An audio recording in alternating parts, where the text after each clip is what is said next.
estejam condenados à total liquidação depois de um tão longo e contínuo progresso. Esta citação deixo-a para que consigamos ver um pouco mais dentro da personalidade de Darwin, uma vez que, a maior parte das vezes, o que nos é apontado são apenas os factos científicos e os factos históricos.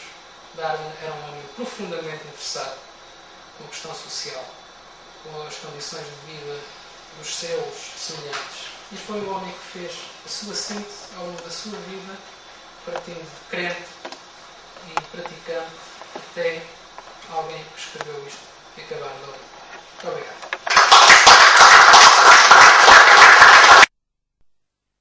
Rolling. Bom, eu como antropólogo só queria fazer uma pequena palestra que tem a ver com os últimos 200.000 anos de história, digamos, da nossa espécie, do género Homo, um pouco em termos de... para passar um pouco à frente da ideia de Darwin, passar um pouco à frente da ideia de Darwin e, mais do que isso, uma situação que eu acho que é extremamente importante. É que não só as ideias de Darwin sobreviveram aos últimos 150 anos que passaram desde a publicação da Origem das Espécies, como alguns dos processos e algumas das pequenas peculiaridades da teoria evolutiva de Darwin, que foram sendo modernizadas, às vezes desacreditadas ao longo deste tempo todo, hoje em dia estão a renascer. Ou seja, se houve um período que nós podemos chamar em que houve uma evolução darwinista e que depois passámos a não ser darwinistas, mas neo-darwinistas, provavelmente no futuro não vamos ser neo-darwinistas, mas vamos voltar a ser darwinistas puros. O próximo slide que eu aqui tenho é uma mostra perfeita daquilo que nós chamamos o acaso. Dá-me espaço. Desculpa. Que é exatamente igual ao último slide com que o Jorge Mota acabou a sua intervenção, neste caso em inglês, é exatamente aquela última frase, o último parágrafo dado na Origem das Espécies. Não vou estar aqui a repeti-lo, o Jorge já fez esse trabalho muito bem por mim, só pus aqui este slide para uma certa piada.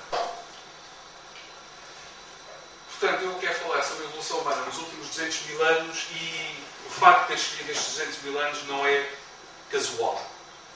Primeiro, para quem está um pouco mais dentro desta problemática das origens humanas, a data de 200.000 anos começa logo a fazer algum sentido, porque é aqui que começam a surgir os primeiros exemplares da espécie a que nós pertencemos. Cerca do máximo 230.000 anos atrás, temos o Homo sapiens arcaico e, um pouco mais à frente, temos os Homo sapiens anatomicamente modernos. Portanto, isto já nos diz respeito, já não são, digamos, espécies que vêm dar origem, por algum motivo, ao homem, conforme hoje o conhecemos, já temos aqui a nossa própria espécie representada. Portanto, isto corresponde, do ponto de vista das eras geológicas, do Pleistocénio Médio ao Holoceno. Engloba aqui as grandes idades do gelo, que vão ser também condicionantes da evolução humana de alguma parte, um pouco mais para a frente. Agora, uma coisa fundamental que eu acho que tem de ser bem especificada, se bem que obviamente não estejamos em condições ainda de dar uma resposta completa. O que é que significa ser humano? Ou seja, onde é que nós, na nossa linhagem evolutiva própria, podemos dizer que deixamos de ser um símio, como outro qualquer, e passamos a ser humano da forma como tentamos reconhecer. Aqui entra algo que é fundamental, que é a árvore da vida de Charles Darwin. Ou seja, ao contrário de ideias como um pouco aquela que veio na Bíblia, no Velho Testamento, que há um pai que gera um filho, que gera um filho, que gera um filho, aquelas longas linhagens de não sei quantos begatos, não sei quantos, em que há uma continuidade estrita ao longo do tempo. Em Darwin temos uma árvore em que há ramificações. Existe um tronco comum que depois tem as suas ramificações, cada uma dessas ramificações tem as suas ramificações e por aí fora. Ou seja, uma cadeia evolutiva evolutiva contínua e em evolução, no sentido que às vezes é utilizado e incorretamente, que é no sentido de melhoria, de progresso, isto aqui não há nem melhoria nem há progresso. Há apenas uma continuidade temporal de um conjunto de genes que vai passando de geração em geração, sendo selecionado pela seleção natural. Aqui nós podemos começar a perceber rapidamente um outro ponto a que eu quero chegar. Há 200 mil anos atrás não acontecia aquilo que acontece hoje. Hoje em dia nós, digamos, em termos familiares, estamos sozinhos. Somos a única espécie homo, do género Homo, que ainda sobrevive. Há 200 mil anos atrás não era assim. Nós, aquilo que normalmente nós chamamos a nossa espécie, e até há pouco tempo era o Homo sapiens sapiens. Hoje em dia, aqueles que seguem a doutrina que eu sigo chamam apenas Homo sapiens, somos os únicos sapiens, já não há aquela história do Neandertal também ser um sapiens. É um pouco diferente.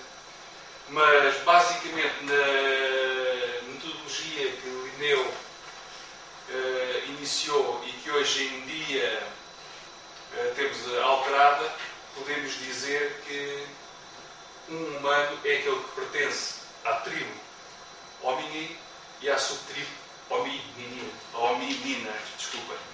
Eu costumo brincar e dizer que estes termos nós ficamos hoje em dia, em termos de evolução humana, muito ultrapassados. No meu tempo de faculdade, alguém que estava no grupo humano era um hominídeo, que hoje em dia já não o é. Hoje em dia, quando falamos em hominídeo, já falamos em tudo o que é, digamos, da nossa linhagem dos símios. E então, o termo normal que se utiliza agora é este hominina. E eu costumo dizer, a brincar, que há uma mnemónica que nos pode ajudar. É que nós atingimos o estágio humano no momento em que algum dos nossos antepassados viu passar uma fêmea da sua espécie engraçada e disse: "Oh, menina!" E a partir do momento em que tenham esta imagem na vossa cabeça, nunca mais se esquecem desta terminologia. Esta memória já não é o que é, temos de utilizar os nossos auxiliares. Basicamente, eu acho que aquilo que nos torna humanos e aquilo que nos caracteriza são algum conjunto de características muito simples. Primeiro, somos utilizadores de ferramentas. E utilizadores de ferramentas não no sentido em que muitas outras espécies animais o são. Ou seja, um pássaro pode, como em algumas espécies, agarrar numa pedra e largá-la por cima de uma concha particularmente dura que ele queira abrir. Um chimpanzé pode utilizar um ramo para introduzir uma termiteira, para que as formigas se agarrem e que ele se possa alimentar. Muitas outras espécies animais têm situações semelhantes àquilo que nós podemos chamar protoferramentas. Mas apenas nós temos uma situação, que é chamada a indústria. É um modo de trabalhar as ferramentas que nós passamos culturalmente ao nosso grupo social e que transmitimos de geração em geração. E que não se perde, que há uma continuidade, um aperfeiçoamento por aí fora. Ser humano é ter esta capacidade de trabalhar ferramentas. À conta disto, também saímos um pouco daquela velha questão. O Homo habilis é o primeiro utilizador de ferramentas. Provavelmente não foi. O Homo erectus, aí já podemos começar a considerar o humano, porque já obedece a estas características. Há uma transmissão cultural, há uma indústria lítica que passa. E mais do que isso, quando é que começa a linguagem? Não temos bem a certeza, mas temos algumas ideias. No entanto, pode-se afirmar com alguma segurança que o nível de sofisticação da indústria lítica do Homo erectus implica que haja, na sua transmissão cultural, alguma coisa aproximada de linguagem. Não é por simples imitação que se consegue, sustentadamente, ao longo de centenas de milhares de anos, transmitir uma indústria lítica.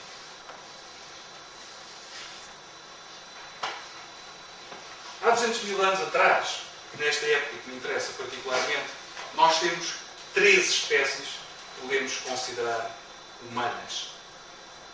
Do ponto de vista que eu vos estive a falar ainda agora há minutos atrás. A primeira é aquele Homo arcaico, Homo erectus, surge no passado, portanto, na história fóssil, há cerca de 2 milhões de anos atrás, e que vai até